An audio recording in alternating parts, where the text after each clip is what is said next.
Selamat adik-adik. Saya diberkati, Anda diberkati, kita semua diberkati. Pada kesempatan kali ini bersama Kak Vigo, kita akan memulai ibadah GC. Sebelum kita memulai ibadah GC ini, mari kita satukan untuk kita berdoa. Tuhan Yesus, terima kasih Tuhan, kami sebentar ini memulai ibadah kami. Berkati dari awal pertengahan hingga selesai ibadah GC pada hari ini. Berkati kelancarannya Tuhan. Dan Tuhan Yesus, Tuhan juga berkati adik-adiknya semua Tuhan yang ada di rumah. Tuhan berkati Tuhan, Tuhan jaga kesehatannya Tuhan. Tuhan berkati semuanya Tuhan, keluarganya juga Tuhan. Terima kasih Tuhan Yesus, kami sudah berdoa, haleluya, amin. Mari kita angkat satu pujian adik-adik yang berjudul Yesus pokok, tinggallah di dalamnya. 1, 2, 3. Yesus pokok dan kitalah caranya, tinggallah di dalamnya. Yesus pokok dan kitalah caranya, tinggallah di dalamnya. Yesus pokok dan kitalah caranya, tinggallah di dalamnya. Pastilah kau akan berbuah. Yesus pokok dan kitalah caranya, tinggallah di dalamnya. Yesus pokok dan kitalah caranya, tinggallah di dalamnya. Yesus pokok dan kitalah caranya, tinggallah di dalamnya. Pastilah kau akan berbuah. Salam adik-adik, ketemu lagi bersama Robi. Terus semangat adik-adik ya. Semangat terus ya dalam melayani Tuhan, dalam mendengarkan firman Tuhan juga pada pagi hari ini. Sebelum kita masuk ke firman Tuhan, mari kita berdoa dulu ya adik-adik ya. Tangan dilipat, mata ditutup. Ya, siap adik-adik? Terima kasih Tuhan buat pagi hari ini Tuhan, kami bisa beribadah bersama Tuhan, untuk bisa dengar firman-Mu Tuhan. Bukakan telinga kami, pikiran kami, hati kami Tuhan, untuk bisa mengerti firman-Mu Tuhan, untuk bisa mengerti apa jadi rencana dalam kehidupan kami Tuhan Yesus. Terima kasih Tuhan Yesus, dalam nama Tuhan Yesus Kristus, haleluya, amin. Ya, kita akan belajar firman Tuhan tentang bagaimana kunci menerima mujizat ya. Di sini kita dari turunan tahun 2021 adalah tahun mujizat dan tahun pemulihan. Yang percaya katakan amin ya. Mujizat terjadi bagi kita semua adik-adik, dan itu akan mendatangkan pemulihan dalam segala hal ya. Sekalipun keadaan sudah semakin berat, tapi catat baik-baik adik-adik, kita bukan berjalan dengan apa yang kelihatan, tapi kita berjalan karena kita hidup karena janji Tuhan. Dan janji Tuhan ini atas hidup kita semua ada berkat ya, yaitu mujizat dan pemulihan. Sebab itu katakan, saya diberkati, Anda diberkati, kita semua diberkati ya. Beri tepuk tangan yang luar biasa adik. Haleluya ya. Hari ini kita akan belajar bagaimana kunci menerima mujizat. Dan adik-adik ya, misalkan adik-adik punya rumah ya, punya rumah di depan mata adik-adik ya, punya mobil juga, tapi nggak ada kuncinya ya. Bagaimana adik-adik bisa menggunakannya, bisa memakai rumah tersebut dan juga memakai mobil itu kalau tidak punya kuncinya? Adik-adik nggak bisa masuk ke rumah, bahkan juga menggunakan mobil tersebut ya. Tapi ya, karena itu kunci itu berarti buat hidup adik-adik dan kita semua ya. Di sini ada 4 kunci untuk menerima mujizat Tuhan ya. Kita buka dalam Daniel 4 ayat 1 sampai 4. Ya, kita buka firman Tuhan ya adik-adik ya. Siap ya? Kita baca bersama-sama Daniel 4 ayat 1. Dari Raja Nebukadnezar kepada orang-orang dari segala bangsa, suku bangsa dan bahasa yang diam di seluruh bumi, bertambah-tambahlah kiranya kesejahteraanmu. Aku berkenan memaklumkan tanda-tanda dan mujizat-mujizat yang telah dilakukan Allah yang Maha Tinggi kepadaku. Betapa besarnya tanda-tandanya dan betapa hebatnya mujizat-mujizatnya. Kerajaannya adalah kerajaan yang kekal dan pemerintahannya turun-temurun. Ya, yang ayat keempat, aku Nebukadnezar diam dalam rumahku dengan tenang dan hidup dengan senang dalam istanaku. Mengapa mujizat harus terjadi dalam kehidupan adik-adik dan kita semua di tahun 2021 ini? Ya, supaya adalah kita menjadi kesaksian dan nama Tuhan dipermuliakan ya. Sehingga ya kita tahu ya, orang-orang kafir, orang-orang di luar Tuhan, orang-orang di sekitar adik-adik melihat bahwa ada perbuatan ajaib tangan Tuhan dalam kehidupan adik-adik ya. Orang-orang akan percaya dan akan diberkati Tuhan, dan juga terjadi penemuan jiwa-jiwa.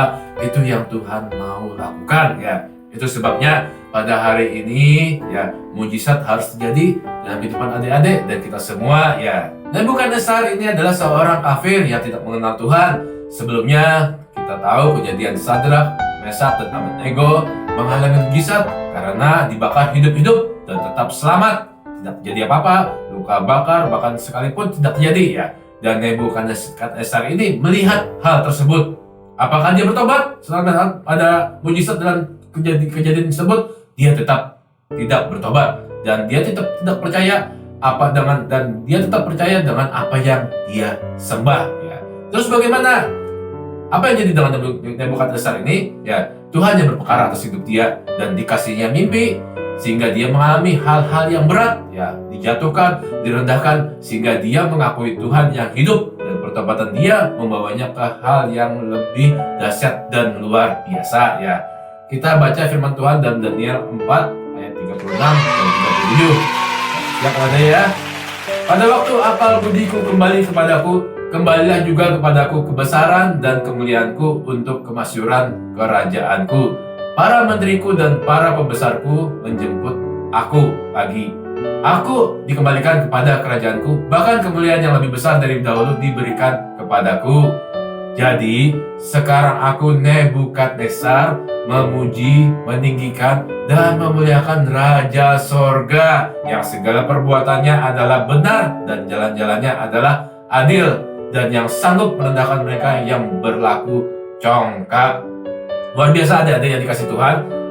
Nebukadnezar dipulihkan ketika dia bertobat ya. Mujizat terjadi dalam kehidupan adik-adik supaya orang-orang di luar Tuhan meninggikan Tuhan ini sebagai raja. Segala raja yang kita kenal adalah Tuhan Yesus ya. Kita bandingkan dalam Mazmur 127 ayat 1 dan 2. Nyanyian Biara Solomon, jikalau bukan Tuhan yang membangun rumah, sia-sialah usaha orang yang membangunnya.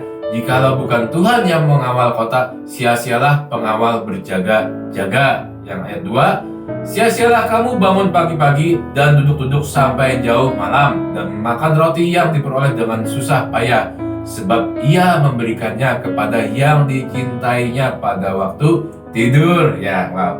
Bukan berarti tidur sini dijadikan hobi ya, baru supaya diberkati adik-adik ya. Enggak begitu ya. Tapi tidur di sini berbicara adalah tentang berserah kepada Tuhan. Ketika kita berserah kepada tangan Tuhan, mulai Tuhan akan bertindak dan membuat kita mengalami hal yang dahsyat ya.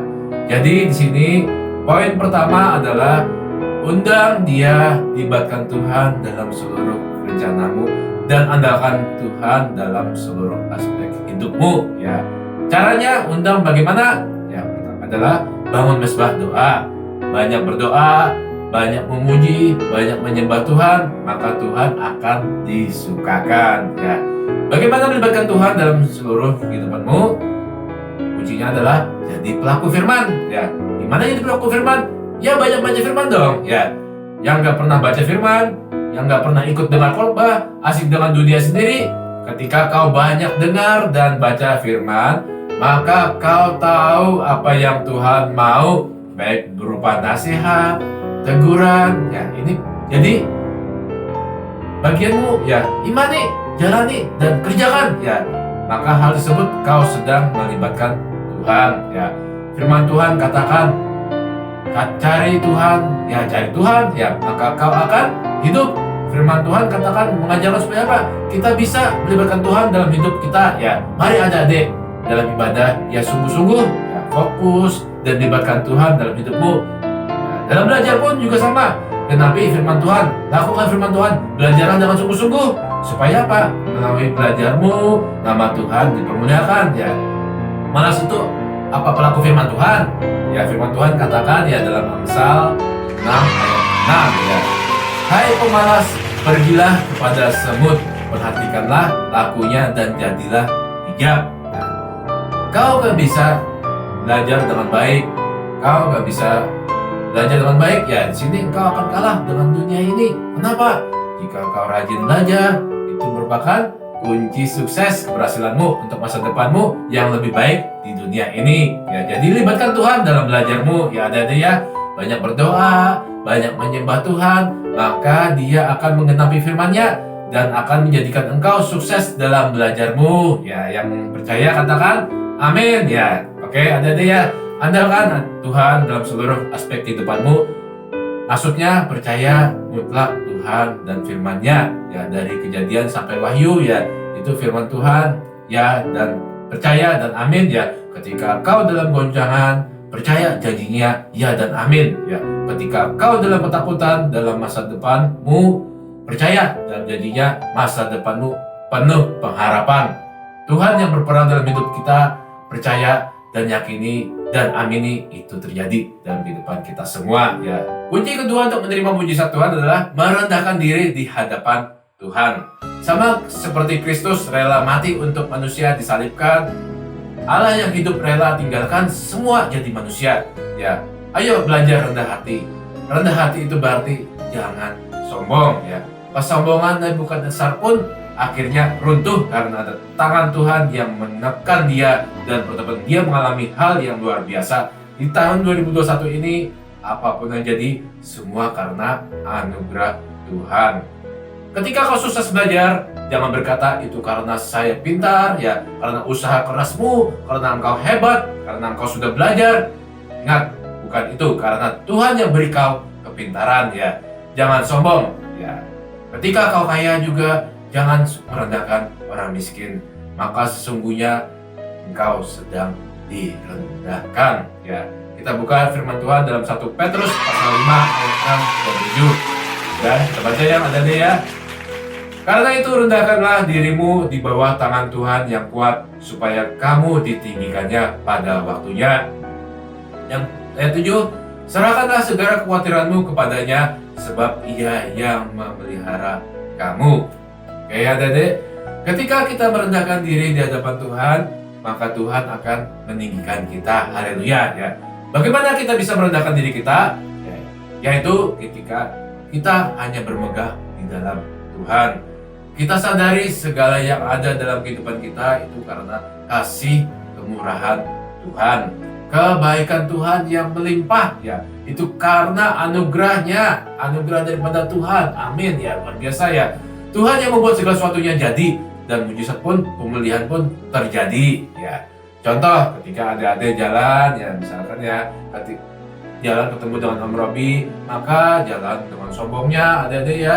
Maka siapapun yang melihat adik-adik akan suka. Jadi juga Om Robi, ya. Ya, amin, ya, adik-adik, ya. Mari, ya, adik-adik yang suka sombong, ya, hilangkan sombonganmu itu, rendahkan dirimu di hadapan Tuhan. Dalam Yeremia pasal 9 ayat 23 dan 24, kita baca ada ya, 1, 2, 3. Beginilah firman Tuhan, janganlah orang bijaksana bermegah karena kebijaksanaannya. Janganlah orang kuat bermegah karena kekuatannya. Janganlah orang kaya bermegah karena kekayaannya. Ayat 24. Tetapi siapa yang mau bermegah, baiklah bermegah karena yang berikut, bahwa ia memahami dan mengenal aku, bahwa akulah Tuhan yang menunjukkan kasih setia, keadilan, dan kebenaran di bumi. Sesungguh semuanya itu kusukai. Demikianlah firman Tuhan, ya.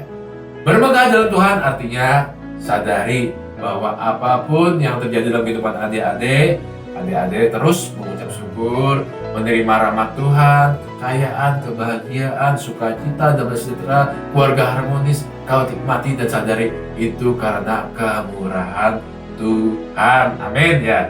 Jadi untuk kau bisa merendahkan diri, maka kau harus rela berkorban. Buang harga diri kesombonganmu. Seperti Tuhan Allah rela berkorban karena Dia rela mengasihi hidupmu. Tanpa kasih, rela berkorban, kita nggak akan bisa merendahkan diri, ya. Poin yang ketiga dan 4 kita akan lanjutkan di ibadah selanjutnya, ya, dalam kunci menerima mujizat yang kedua. Demikian firman Tuhan hari ini. Adik-adik, ya, Tuhan Yesus memberkati. Amin. Dadah. Perkenalkan, nama saya Nexel dari kelas besar. Nih adik saya Nelson dari kelas tengah. kami akan menyanyikan lagu Kuda-Kuda Gunung yang Tinggi.